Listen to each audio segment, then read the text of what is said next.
Hello दोस्तों, बहुत बहुत स्वागत है आपका मेरे यूट्यूब चैनल में। आशा करता हूँ बहुत अच्छे होगे, बहुत मस्त होगे, स्वस्थ होगे, बहुत अच्छे से अपनी तैयारी कर रहे होगे।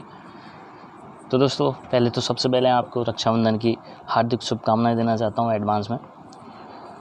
आज फिर से स्वागत करते हैं तो हमारे करंट अफेयर्स की क्लास में कुछ महत्वपूर्ण प्रश्नों के साथ बहुत ज़्यादा इंपॉर्टेंट प्रश्न रहने वाले हैं। शुरू करते हैं दोस्तों आज की क्लास का पहला क्वेश्चन बिना टाइम वेस्ट किए हुए। टाइम बहुत कीमती है, वीडियो को पूरा देखें। अगर वीडियो अच्छी लगे तो लाइक करें, शेयर करें, और अगर चैनल पे पहली बार हो तो चैनल को एक बार सब्सक्राइब कर लें, बेल आइकन प्रेस करना ना भूलें, जिससे सभी वीडियोज़ के नोटिफिकेशन आपको मिल जाएं। शुरू करते हैं दोस्तों आज तक पहला क्वेश्चन। NCW के अध्यक्ष के रूप में 3 साल के दूसरे कार्यकाल के लिए किसे नामांकित किया गया है? A. Rekha Sharma, B. Muskan Bhutani, C. Aastha Chatan and D. Neha Sejwal. तो दोस्तों NCW के अध्यक्ष के रूप में 3 साल के दूसरे कार्यकाल के लिए नियुक्त किया गया है रेखा शर्मा को। NCW अर्थात नेशनल कमीशन फॉर वोमेन, राष्ट्रीय महिला आयोग, यही अध्यक्ष रही थी। उनको दूसरे कार्यकाल के लिए 3 साल के लिए फिर से नामांकित किया गया है। Option A is the correct answer. Important question है, याद रखिएगा। चलते हैं अगले क्वेश्चन तरफ। किस बैंक ने महाराष्ट्र में ग्रामीण संपर्क परियोजना के लिए 300 मिलियन अमेरिकी डॉलर के ऋण को मंजूरी दी है? A. एशियाई विकास bank, B. AIIB bank, C. विश्व बैंक एंड D. नाबार्ड। तो दोस्तों महाराष्ट्र में ग्रामीण संपर्क योजना के लिए 300 मिलियन अमेरिकी डॉलर के ऋण को मंजूरी देने वाली बैंक है एशियाई विकास bank. Option A is the correct answer. ADB जिसे कहते हैं। एशियाई विकास बैंक की स्थापना दोस्तों 1966 में हुई थी। कई बार एग्जाम से पूछा गया है, याद रखिएगा। एशियाई विकास बैंक की स्थापना 1966 में। और बात करें हेडक्वार्टर की, तो हेडक्वार्टर इसका मनीला, जो कि फिलीपींस के अंदर है। याद रखिएगा, दोनों इंपॉर्टेंट क्वेश्चन। 1966 में इसकी स्थापना हुई थी और इसका हेडक्वार्टर मनीला, जो कि फिलीपींस के अंदर है। चलते हैं अगले क्वेश्चन तरफ। नेक्स्ट क्वेश्चन है, कौन अनिल कुंबले को पछाड़कर टेस्ट क्रिकेट में तीसरा सबसे अधिक विकेट लेने वाला गेंदबाज बन गया है? A. Anil Kumble, B. Harbhajan Singh, C. James Anderson and D. Yuvraj Singh. तो दोस्तों अनिल कुंबले को पीछे रखकर टेस्ट क्रिकेट में तीसरा सबसे अधिक विकेट लेने वाला गेंदबाज बन चुका है James Anderson. Option C is the correct answer of this question. बढ़ते हैं अगले क्वेश्चन तरफ। नेक्स्ट क्वेश्चन है, भारत छोड़ो आंदोलन दिवस किस तारीख को मनाया जाता है? A. 30 July, B. 8 September, C. 8 August and D. 9 अगस्त। दोस्तों भारत छोड़ो आंदोलन जो दिवस है वो 8 अगस्त को मनाया जाता है। याद रखिएगा, इंपॉर्टेंट क्वेश्चन है, क्योंकि 8 अगस्त 1942 को ही महात्मा गांधी के द्वारा भारत छोड़ो आंदोलन का नेतृत्व किया गया था। इस तरह ऑप्शन सी थी करेक्ट आंसर, याद रखिएगा। बढ़ते हैं अगले क्वेश्चन तरफ। नेक्स्ट क्वेश्चन है, भारत की पहली महिला पायलट कौन है? पहली महिला pilot A. Seema Deswal, B. Sarla Thukral, C. Gehna Vashishtha and D. Aastha Madhuri. दोस्तों भारत की पहली महिला पायलट थी सरला ठुकराल। वर्तमान में इनका हाल ही में 107वां जन्मदिन मनाया गया है, इसीलिए इनको क्वेश्चन इंपॉर्टेंट है, याद रखिएगा। सरला ठुकराल भारत की पहली महिला पायलट थी। Option B is the correct answer of this question. चलते हैं नेक्स्ट क्वेश्चन तरफ। किस राज्य ने e Nagar mobile application launch किया है? E Nagar mobile application. A. Haryana, B. Gujarat, C. Maharashtra, D. Rajasthan. दोस्तों e Nagar mobile application launch किया है गुजरात ने। एक ऐसा मोबाइल एप्लीकेशन है, इसमें पूरे राज्य से रिलेटेड सारी जितनी भी गवर्नमेंट सर्विसेज होती हैं उनको आप यूज़ कर सकते हो इजीली। तो ई नगर मोबाइल एप्लीकेशन लॉन्च किया गया है गुजरात में। और गुजरात की बात करें तो गुजरात के मुख्यमंत्री वर्तमान मुख्यमंत्री जो हैं वो हैं विजय रूपाणी जी। और गुजरात की राजधानी है गांधीनगर, याद रखिएगा, Gandhinagar. Important question, option B is the correct answer. बढ़ते हैं नेक्स्ट क्वेश्चन तरफ। अगला क्वेश्चन है, स्विगी ने किस शहर में इलेक्ट्रिक साइकिल ई साइकिल लॉन्च की है? स्विगी जो कि एक फूड डिलीवरी ऐप है। A. Gurugram, B. Hyderabad, C. Bangalore and D. Jaipur. दोस्तों स्विगी ने हैदराबाद के अंदर इलेक्ट्रिक साइकिल लॉन्च की है? हैदराबाद, जो कि तेलंगाना की राजधानी है। Option B is the correct answer. Telangana की राजधानी है हैदराबाद। और यहाँ के वर्तमान मुख्यमंत्री तेलंगाना के एस चंद्रशेखर राव। याद रखिएगा, एस चंद्रशेखर राव। हैदराबाद की राजधानी, हैदराबाद राजधानी है तेलंगाना की। Option B is the correct answer. चलते हैं नेक्स्ट क्वेश्चन तरफ। अगला क्वेश्चन है, पहली हाइड्रोजन फ्यूल सेल आधारित ट्रेन किस राज्य में चलेगी? हाइड्रोजन फ्यूल सेल आधारित ट्रेन, याद रखिएगा, इंपॉर्टेंट क्वेश्चन है। हाइड्रोजन को वैसे भी भविष्य का ईंधन कहा जाता है, फ्यूल ऑफ फ्यूचर, तो इंपॉर्टेंट क्वेश्चन है। हाइड्रोजन फ्यूल सेल आधारित ट्रेन किस राज्य में चलने वाली है? A Haryana, B Bihar, C Punjab and D Uttarakhand. तो दोस्तों हाइड्रोजन फ्यूल जो सेल आधारित ट्रेन चलने वाली है वो हरियाणा के अंदर चलने वाली है, जो कि सोनीपत से, हरियाणा का ज़िला है सोनीपत से जींद के बीच में चलाई जाएगी। दोनों हरियाणा के ज़िले हैं, सोनीपत से जींद के बीच में ये हाइड्रोजन फ्यूल सेल आधारित ट्रेन चलाई जाएगी। हरियाणा, बात करते हैं हरियाणा की राजधानी है चंडीगढ़ और हरियाणा के वर्तमान मुख्यमंत्री हैं श्रीमान मनोहर लाल खट्टर जी। याद रखिएगा, राजधानी चंडीगढ़, वर्तमान मुख्यमंत्री मनोहर लाल खट्टर। जो ये हाइड्रोजन फ्यूल सेल आधारित ट्रेन है सोनीपत से जींद के बीच में चलने वाली है। चलते हैं नेक्स्ट क्वेश्चन तरफ। अगला क्वेश्चन है, सोने के गहनों पर ऋण देने के लिए कौन सा बैंक धनवर्षा फाइनेंस लिमिटेड के साथ साझेदारी में प्रवेश कर रहा है? A PNB bank, B state bank of India, C CBOI and D HDFC. दोस्तों सोने के गहनों पर ऋण देने के लिए यानी गोल्ड लोन देने के लिए जो बैंक धनवर्षा फाइनेंस बैंक के साथ साझेदारी कर रहा है वो बैंक है सीबीओआई। पहले इसका नाम सीबीआई था, सीबीओआई से आप कह सकते हैं सेंट्रल बैंक ऑफ इंडिया। बढ़ते हैं अगले क्वेश्चन तरफ। ऑप्शन सी इसका करेक्ट आंसर है।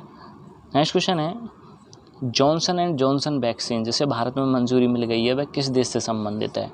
Johnson and Johnson vaccine Bharat में मंजूरी मिल चुकी है। किस देश की है ये वैक्सीन? ए अमेरिका, बी रूस, सी ऑस्ट्रेलिया एंड डी स्पेन। तो दोस्तों जॉनसन एंड जॉनसन जो वैक्सीन है जिसे भारत में मंजूरी मिल चुकी है वो वैक्सीन है दोस्तों अमेरिका की, अमेरिका से संबंधित है। Option A is the correct answer. चलते हैं अगले क्वेश्चन तरफ। नेक्स्ट क्वेश्चन है, जायद तलवार 2021 किस देश के साथ भारत का द्विपक्षीय अभ्यास है? ए अमेरिका, बी संयुक्त अरब अमीरात, C Japan and D Australia. दोस्तों जायद तलवार 2021 जो है ये एक युद्धाभ्यास है। इंपॉर्टेंट क्वेश्चन है, युद्धाभ्यास से रिलेटेड बहुत ज़्यादा इंपॉर्टेंट क्वेश्चन एग्जाम से पूछे जाते हैं। तो ये जो जायद तलवार 2021 भारत का द्विपक्षीय अभ्यास है वो है भारत और संयुक्त अरब अमीरात के बीच, यूएई जिसे आप कह सकते हैं। Option B is the correct answer. बढ़ते हैं नेक्स्ट क्वेश्चन तरफ।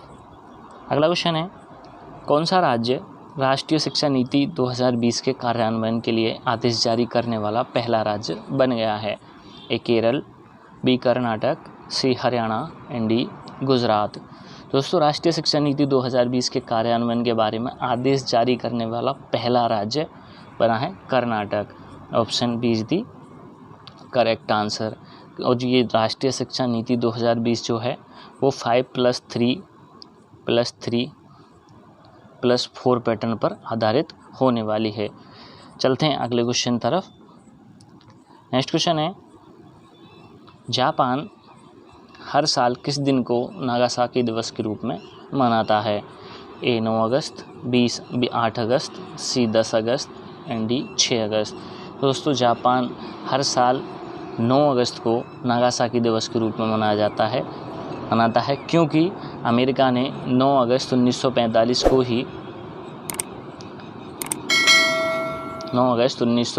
को ही जापान के नागासाकी, जापान में 2 जगह हैं नागासाकी और हिरोशिमा, इन दोनों को परमाणु बम डाला था, इसीलिए नागासाकी दिवस के रूप में 9 अगस्त को मनाया जाता है। 9 अगस्त 1945 को ये परमाणु बम अमेरिका के द्वारा डाला गया था। चलते हैं नेक्स्ट क्वेश्चन तरफ। किस देश ने पहली बार एआई सिस्टम को पेटेंट प्रदान किया है? ए अमेरिका, बी चीन, C South Africa and D Peru. तो दोस्तों पहली बार एआई सिस्टम यानी आर्टिफिशियल इंटेलिजेंस को पेटेंट प्रदान करने वाला जो देश बना है वो है दक्षिण अफ्रीका, जिसे साउथ अफ्रीका आप कह सकते हैं। बात करते हैं साउथ अफ्रीका की, तो शायद साउथ अफ्रीका की कैपिटल है दोस्तों प्रिटोरिया। याद रखिएगा, एग्जाम में पूछ लिया जाता है। प्रिटोरिया यहाँ की राजधानी है साउथ अफ्रीका की। और बात करते हैं करेंसी, तो साउथ अफ्रीका की करेंसी है दोस्तों रैंड। याद रखिएगा, राजधानी प्रिटोरिया और करेंसी है रैंड। चलते हैं नेक्स्ट क्वेश्चन तरफ। अगला क्वेश्चन है, राल्फ गोंजाल्विस जिन पर हाल ही में हमला किया गया था किस देश के प्रधानमंत्री हैं? ए Hungary, B Saint Vincent and the Grenadines, C Colombia and D Chile. तो दोस्तों जो ये राल्फ गोंजाल्विस हैं, हाल ही में जिनके ऊपर हमला किया गया था, ये प्रधानमंत्री हैं संत विसेंट एंड द ग्रेंडिनेस देश के। Option B is the correct answer of this question. Modi ji ने इनको हाल ही में गेट वेल सून के लिए मैसेज भी भेजा है। बढ़ते हैं अगले क्वेश्चन तरफ। नेक्स्ट क्वेश्चन है, किस राज्य ने काकोरी ट्रेन षड्यंत्र का नाम बदलकर काकोरी ट्रेन एक्शन कर दिया है? A Uttar Pradesh, B Haryana, C Punjab and D Gujarat. तो दोस्तों काकोरी ट्रेन षड्यंत्र आपको याद होगा, आपने हिस्ट्री में पढ़ा होगा। काकोरी ट्रेन षड्यंत्र जो था वो 9 अगस्त 1925 को इसका अंजाम दिया गया था, काकोरी ट्रेन षड्यंत्र का, जिसे काकोरी ट्रेन डकैती के नाम से भी जाना जाता था। इसका नाम बदलकर उत्तर प्रदेश सरकार ने अर्थात आदित्यनाथ योगी जी ने काकोरी ट्रेन षड्यंत्र का नाम बदलकर काकोरी ट्रेन एक्शन कर दिया है। Option A is the correct answer. इसके मुख्य नायक थे राम प्रसाद बिस्मिल, अशफाक उल्ला खान, ये इसके मुख्य राजेंद्र लाहिड़ी, ये सब इसके मुख्य नायक थे काकोरी ट्रेन डकैती के। चलते हैं नेक्स्ट क्वेश्चन तरफ। अंतर्राष्ट्रीय सेना खेलों 2021 का 7वां संस्करण किस देश में आयोजित किया जाएगा? ए अमेरिका, बी जापान, सी रूस एंड डी भारत। तो दोस्तों अंतर्राष्ट्रीय सेना खेलों का 2021 का 7वां जो एडिशन है, 7th एडिशन, वो रूस के अंदर आयोजित किया जाने वाला है, जो कि 22 अगस्त से और 4 सितंबर के बीच आयोजित किया जाएगा। 22 अगस्त से 4 सितंबर तक आयोजित किया जाएगा अंतर्राष्ट्रीय सेना खेल का 7वां संस्करण 2021 में रूस में। अब रूस की बात करते हैं तो रूस की राजधानी है मॉस्को। याद रखिएगा, रूस की कैपिटल मॉस्को, और यहाँ की मुद्रा है रूबल। रूस की मुद्रा और रूबल, और यहाँ की राजधानी मॉस्को। इस तरह option C is the correct answer of this question. बढ़ते हैं नेक्स्ट क्वेश्चन तरफ। अगला क्वेश्चन है, शंघाई सहयोग संगठन SCO के न्याय मंत्रियों की 8वीं बैठक में वस्तुतः किसने भाग लिया है? A Smriti Irani, B Narendra Modi, C Amit Shah and D Kiren Rijiju. दोस्तों शंघाई सहयोग संगठन के न्याय मंत्रियों की 8वीं बैठक में भाग लेने वाले हैं केंद्रीय कानून मंत्री किरण रिजिजू। पूर्व में खेल मंत्री थे, केंद्रीय खेल मंत्री, जिनके हाल ही में जो कैबिनेट में फेरबदल हुआ था, इसकी वजह से इनको केंद्रीय कानून मंत्रालय सौंपा गया है। किरण रिजिजू यही शंघाई सहयोग संगठन के न्याय मंत्रियों की 8वीं बैठक में भाग लिया था इन्होंने। Option D is the correct answer of this question. बढ़ते हैं नेक्स्ट क्वेश्चन तरफ। अगला क्वेश्चन है, नेस्कॉम द्वारा आयोजित एक्सपीरियंस AI शिखर सम्मेलन में किस राज्य ने AI गेम चेंजर पुरस्कार जीता है? A Kerala, B Assam, C Telangana and D Tamil Nadu. तो दोस्तों ये AI गेम चेंजर पुरस्कार जीतने वाला राज्य है तेलंगाना, नेस्कॉम द्वारा आयोजित। Option C is the correct answer. Telangana की बात हम कर चुके हैं। तेलंगाना की राजधानी हैदराबाद और यहाँ के मुख्यमंत्री S चंद्रशेखर राव। बढ़ते हैं नेक्स्ट क्वेश्चन तरफ। अगला क्वेश्चन है, लोकसभा में कौन सा संशोधन विधेयक पेश किया गया है जो राज्यों को अपनी OBC सूची बनाने की शक्ति प्रदान करता है? Option A 124, B 123, C 112 and D 127। तो दोस्तों लोकसभा में जो संशोधन विधेयक पेश किया गया है जो राज्यों को अपनी OBC सूची बनाने की शक्ति प्रदान की गई है संशोधन के माध्यम से, वो संशोधन विधेयक है 127वां 127th संशोधन विधेयक। Option D is the correct answer. बात करते हैं संशोधन विधेयक की, तो हमारे संविधान में अनुच्छेद 368 के तहत संविधान में संशोधन किए जाते हैं। इंपॉर्टेंट क्वेश्चन है, कई बार पूछा गया है एग्जाम्स में। अनुच्छेद 368 के तहत संविधान में संशोधन किए जाते हैं, संशोधन विधेयक लाए जाते हैं। Option D is the correct answer of this question. बढ़ते हैं नेक्स्ट क्वेश्चन तरफ। अगला क्वेश्चन है, भारतीय प्रधानमंत्री ने पीएम किसान की कौन सी किस्त जारी की है? ए 8, बी 9वीं, सी 10वीं एंड डी 12वीं। दोस्तों भारतीय प्रधानमंत्री ने पीएम किसान की जो किस्त जारी की वो है 9th नंबर की किस्त नरेंद्र मोदी जी के द्वारा जारी कर दी गई है भारतीय किसान कल्याण योजना के तहत। और इसके तहत 19,500 करोड़ रुपए की राशि लाभार्थी किसानों के खातों में हस्तांतरित की जा चुकी है। पढ़ते हैं नेक्स्ट क्वेश्चन तरफ। अगला क्वेश्चन है, भारत में पहली बार किस बल ने अपनी पहली 2 महिला अधिकारियों को युद्ध में शामिल किया है? A BSF, B ITBP, C ISF and D CRPF। दोस्तों भारत में पहली बार अपनी 2 महिला अधिकारियों को युद्ध में शामिल करने वाला बल है ITBP। ITBP की full form Indo Tibetan battalion police होती है। ये भी एग्जाम्स में क्वेश्चन पूछा जा चुका है, डिफेंस के एग्जाम्स में। ITBP की फॉर्म होती है इंडो तिब्बतन बटालियन पुलिस। बढ़ते हैं नेक्स्ट क्वेश्चन तरफ। अगला क्वेश्चन है, भारत के कैबिनेट सचिव के रूप में किसकी सेवाओं को 1 वर्ष की और अवधि के लिए बढ़ा दिया गया है? कैबिनेट सचिव, याद रखिएगा भारत के कैबिनेट सचिव कौन थे वर्तमान में? A Neha Madani, B Rajiv Gauba, C Anurag Thakur and D Chirag Paswan. दोस्तों भारत के कैबिनेट सचिव के रूप में इनकी सेवाओं को 1 वर्ष के लिए बढ़ाया गया है और वो कैबिनेट सचिव हैं और Rajiv Gauba ji, mister Rajiv Gauba. Option B is the correct answer of this question. Next question है, India internet governance forum IIGF 2021 का आयोजन किस शहर में किया गया है? A New Delhi, B Jaipur, C Moradabad and D Fatehgarh. तो दोस्तों India internet governance forum IIGF 2021 का आयोजन किया गया है नई दिल्ली के अंदर। Option A is the correct answer of this question. बढ़ते हैं नेक्स्ट क्वेश्चन की तरफ। अगला क्वेश्चन है, the year that was not the diary of a 14-year-old नामक पुस्तक के लेखक कौन हैं? A Shabnam Azmi, B Kiran Rao, C Chetan Bhagat and D Birsa Jain. तो दोस्तों याद रखिएगा, इंपॉर्टेंट क्वेश्चन है, very very important question. Books का नेम है the year that was not the diary of a 14-year-old। दोस्तों ये पुस्तक वैसे तो शबाना आज़मी की है, वयोवृद्ध अभिनेत्री रह चुकी हैं शबाना आज़मी, लेकिन लिखी गई है बिरसा जैन के द्वारा।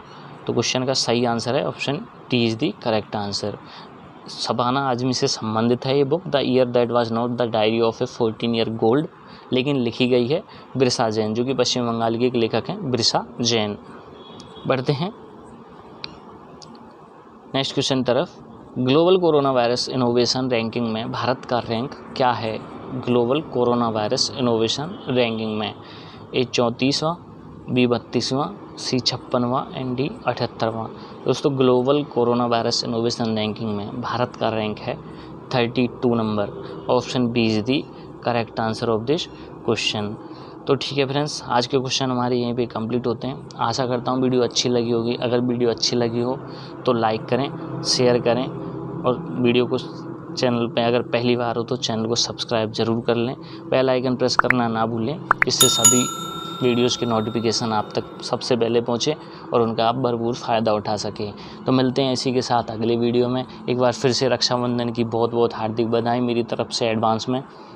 मिलते हैं अगले वीडियो में, तब तक के लिए ऐसे ही तैयारी करते रहें पूरे फोकस के साथ, पूरे मेहनत के साथ। मंजिल एक दिन ज़रूर मिलेगी आपको। इसी के साथ जय हिंद, जय भारत।